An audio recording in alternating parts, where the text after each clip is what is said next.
जय हिंद, जय भारत, जय छत्तीसगढ़। स्वागत है आप सभी के एजुकेशन हब में। आज हम लोग देखने वाले हैं भूकंप के बारे में। देखिए, भूकंप के बारे में पिछले क्लास में देख लिए थे। आज हम लोग देखने वाले हैं भूकंपीय जोन के बारे में। भूकंपीय जोन वह क्षेत्र है जहां पर दो प्लेटें आपस में टकराती हैं। देखिए, भूकंप किस प्रकार से आता है, जो प्लेट के बारे में हमने पढ़ लिया है। ठीक है, प्लेट में जो पृथ्वी पर अलग अलग बहुत सारे प्लेट होते हैं, साथ इसमें बड़े प्लेट होते हैं और छोटे छोटे 20 अलग अलग प्लेट्स होते हैं। ये प्लेट जो आपस में टकराते रहते हैं, पृथ्वी के जो ये लोग सतह होते हैं, ठीक है, ये आपस में टकराते हैं। तो जिस जगह पर टकराते हैं वहाँ पर बहुत ज़्यादा भूमि का जो ऊपरी परत होता है, क्रस्ट, ठीक है, भूपर्वती, इसमें दोलन या कंपन हो जाता है, जिसे भूकंप कहा जाता है। और जहाँ पर भूकंप मतलब ये दो प्लेट आपस में टकराती हैं और जहाँ पर भूकंप उत्पन्न होता है वही स्थान कहलाता है भूकंपीय जोन। ठीक है, वह क्षेत्र जहाँ पर प्लेटों का कगार यानी कि किनारा जो है वह टकराता है, पास पास आकर उसे भूकंपीय प्लेट से टकरा रहे हों तो वहाँ पर भूकंप आ जाए तो वो उसका भूकंपीय जोन जो है ज़्यादा खतरनाक होता है। जहाँ पर दो प्लेट आपस में टकरा रहे हैं वहाँ पर का जो एरिया है वहीं पर शुरू पहले ऐसे टकराया तो ये वाला एरिया जो है भूकंपीय जोन है, और वहीं पर सबसे ज़्यादा खतरा होता है, वही ज़्यादा भूकंपीय जोन सबसे ज़्यादा खतरनाक होता है। और जैसे जैसे उस एरिया से थोड़ा सा दूर जाते जाएंगे, ठीक है, बाहर दूर जाते जाएंगे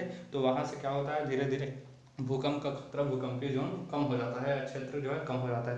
भूकंपीय जोन या क्षेत्र जो है उसे 1 से लेकर 5 तक के संख्याओं में बांटा जाता है। ये भूकंपीय जोन 1 है, या भूकंपीय जोन 4 है, या 5 है, ऐसे करके।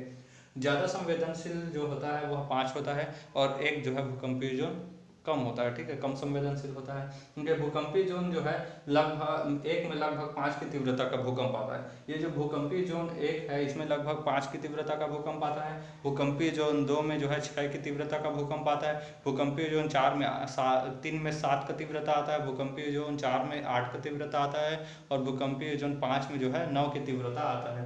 देखिए, ज़्यादा भूगोलवेत्ताओं ने जो है एक भूकंपीय जोन 1 जो था, ठीक है, पहले नंबर का भूकंपीय जोन, उसे लगभग समाप्त कर दिया है। केवल अब 4 ही भूकंपीय जोन हैं। देखिए, 1 से लेकर 5 तक के जो भूकंपीय जोन होते हैं, क्रमशः 1 से लेकर 5 तक बढ़ने पर भूकंप का खतरा भी बढ़ता जाता है। भूकंप का अध्ययन जो है वह सिस्मोलॉजी कहलाता है। और भूकंप को जिस ग्राफ से नापा जाता है, ठीक है, जिस ग्राफ से नापा जाता है, ऐसे ऐसे वाला ग्राफ, ठीक है ग्राफ बनाना आप लोग जानते होंगे, तो उस ग्राफ को कहा जाता है सिस्मोग्राफ, ठीक है, जिस ग्राफ से नापा जाता है। रिएक्टर स्केल का जो प्रयोग है इसके लिए किया जाता है, रिएक्टर स्केल का प्रयोग, ठीक है। इसमें इस रिएक्टर स्केल में 0 से लेकर 9 तक के अंक होते हैं, और इसे भूकंपीय जोन कितने में बांटा जाता है, 5 में बांटा जाता है, ठीक है। तो एक भूकंपीय जोन में 5, 2 में 6, 3 में 7, 4 में 8 और 9 में 9 की तीव्रता का भूकंप आएगा, ठीक है। ये तीव्रता को दर्शाने के लिए है, ठीक है। देखिए, प्रत्येक जो संख्या है अपनी पहली वाली संख्या से 10 गुना अधिक खतरनाक होती है। यानी कि भूकंपीय जोन में जो 6 है, ठीक है, 6 वाला जो भूकंपीय जो रिएक्टर स्केल जो है वो 6 है, ठीक है। तो 6 से अगर हम 7 वाले रिएक्टर वाला भूकंपीय जोन देखें तो 7 वाला 6 वाले की तुलना में 10 गुना अधिक खतरनाक होगा, और 7 वाले की तुलना में 8 जो है वह 10 गुना अधिक खतरनाक होगा, और 8 वाले की तुलना में 9 जो है वह 10 गुना ज़्यादा खतरनाक होगा।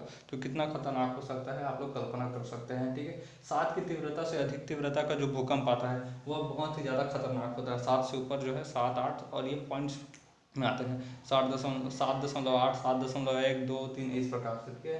देखिए, आइसोसिस्मल और होमोसिस्मल समझते हैं। आइसोसिस्मल यानी कि समान तीव्रता और क्षति वाले स्थान से मिलने वाली रेखा को आइसोसिस्मल लाइन कहते हैं। देखिए, मान लीजिए मेरा क्षेत्र जो है वहाँ पर अगर जो भूकंप आ रहा है वही जो उसी तीव्रता का जो भूकंप है वह आपके क्षेत्र में भी आ रहा है, तो इसे कहते हैं आइसोसिस्मल लाइन, ठीक है।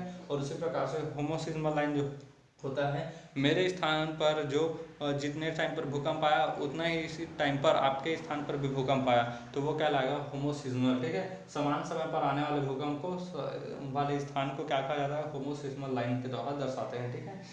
एक ही टाइम पर आने वाला होमोसिस्मल, ठीक है, और आसपास के जो एक ही तीव्रता वाले हो गए, ठीक है, तीव्रता वाले जो समान तीव्रता वाला हो गया उसे आइसोसिस्मल कहा जाता है। अब देखते हैं सुनामी के बारे में। सुनामी जो होता है वो जापानी भाषा का एक शब्द है।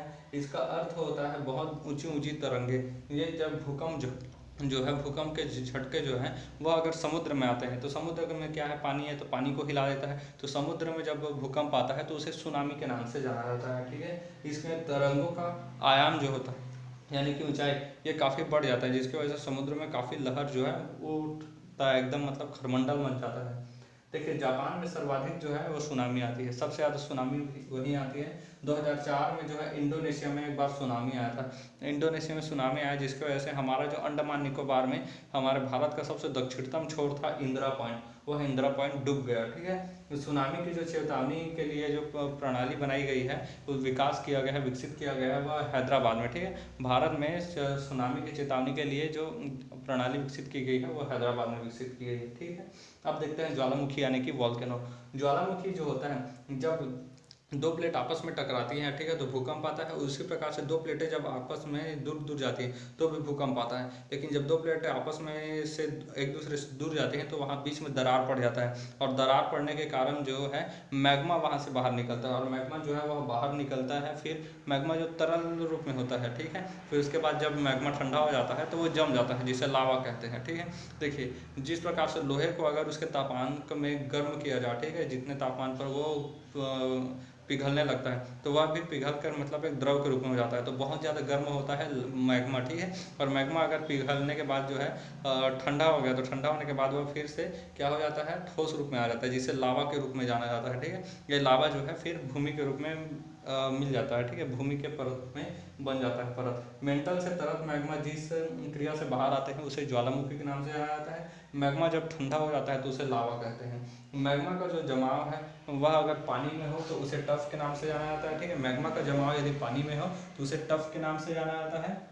देखिए मैग्मा का जवाब जब चने के समान हो जाए, चने के आकृति का, ठीक है, तो उसे कहा जाता है स्कोरिया। ठीक है, क्या कहा जाता है, स्कोरिया। यानी कि देखिए जो मैग्मा निकलता है वह बूंद के रूप में निकले, और बूंद जो है जमने के बाद ठंडा होने के बाद जम जाए लावा के रूप में, तो क्या हो जाएगा, बूंद बूंद चने के समान, तो उसे स्कोरिया के नाम से जाना जाता है। ठीक है, मैग्मा जो है जिस छिद्र से बाहर निकलता है, ठीक है, भूमि के जिस छिद्र से बाहर निकलता है मैग्मा, उसे कहा जाता है क्रेटर। ठीक है, क्या कहा जाता है, उस क्षेत्र को क्रेटर कहा जाता है। यही अगर छेद जो है क्रेटर, वह अगर साइज में और बड़ा हो जाए तो उसे कहा जाता है काल्डेरा। ठीक है, काल्डेरा कहा जाता है जहाँ से मैग्मा बाहर निकलता है और साइज में बड़ा हो। ठीक है, तो देखिए क्रेटर जो है बड़ा हो गया, काल्डेरा हो गया। अब काल्डेरा जो है मैग्मा निकलने के बाद सूख जाता है, तो वहाँ पर क्या हो गया, बारिश हुई, और बारिश होने के बाद जो है पानी भर गया उसमें, तो उसे कहा जाता है काल्डेरा झील। ठीक है, क्या कहा जाता है, काल्डेरा झील। जब काल्डेरा में विस्फोट रुके और वर्षा जल उसमें भर जाए तो उसे काल्डेरा झील के नाम से जाना जाता है।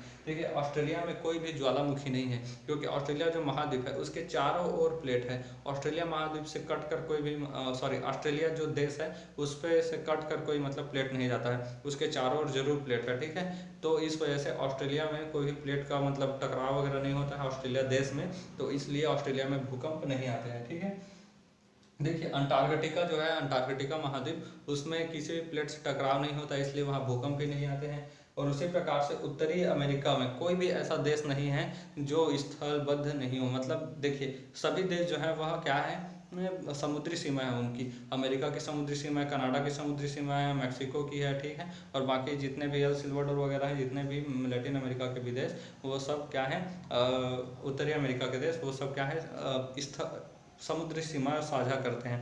यानी कोई भी देश ऐसा नहीं है जो कि चारों ओर से समुद्र जिसके ना हो। जैसे कि नेपाल हो गया हमारा, भूटान हो गया, उसी प्रकार से मंगोलिया हो गया, अफगानिस्तान हो गया। इसमें ये सभी देश ऐसे हैं जिनकी समुद्री सीमा नहीं है, यानी कि इनकी देश की सीमा जो है समुद्र से नहीं लगती है। ठीक है, तो ये क्या हो गया, चारों ओर से जो है इस देशों से मतलब घिरे हुए हैं, यानी कि ये स्थलबद्ध हो गए। ठीक है, स्थलबद्ध देश। तो देखिए ये अंटार्कटिका जो है उसमें भूकंप नहीं आता है, और उत्तरी अमेरिका के सभी देश जो है कोई भी ऐसा स्थलबद्ध देश उसमें नहीं है। सऊदी अरबिया में नदी नहीं है। ठीक है, सऊदी अरब में क्या नहीं है, नदी नहीं है, कोई भी नदी सऊदी अरब में नहीं बहती है। ठीक है, देखिए यूरोप में जो है मरुस्थल नहीं है। मरुस्थल मतलब रेत का मरुस्थल नहीं है। हालांकि मरुस्थल दो इस प्रकार के होते हैं। मरुस्थल उस एरिया को कहा जाता है जहाँ पर मतलब सर्वाइव करना मुश्किल हो, पानी नहीं मतलब वर्षा कम हो, और वहाँ पर पेड़ पौधे की मतलब उगने की क्षमता भी ना हो, नॉर्मल पेड़ पौधे की। ठीक है, तो देखिए रेत के मरुस्थल होते हैं और बर्फ़ के मरुस्थल होते हैं। तो यूरोप में पूरा बर्फ़ का मरुस्थल अवश्य है, लेकिन रेत का मरुस्थल एक भी नहीं है। ठीक है, तो वो लोग घर कहाँ से बनाते हैं, तो आसपास की नदियों से फिर रेत वगैरह लेकर आते हैं और वहाँ से घर बनाते हैं। ठीक है, वैसे भी मरुस्थल का रेत को कौन यूज़ करता है। ठीक है, तो ये था भूकंपीय जोन, सुनामी और ज्वालामुखी के बारे में। मिलेंगे नेक्स्ट क्लास में, तब तक के लिए जय हिंद।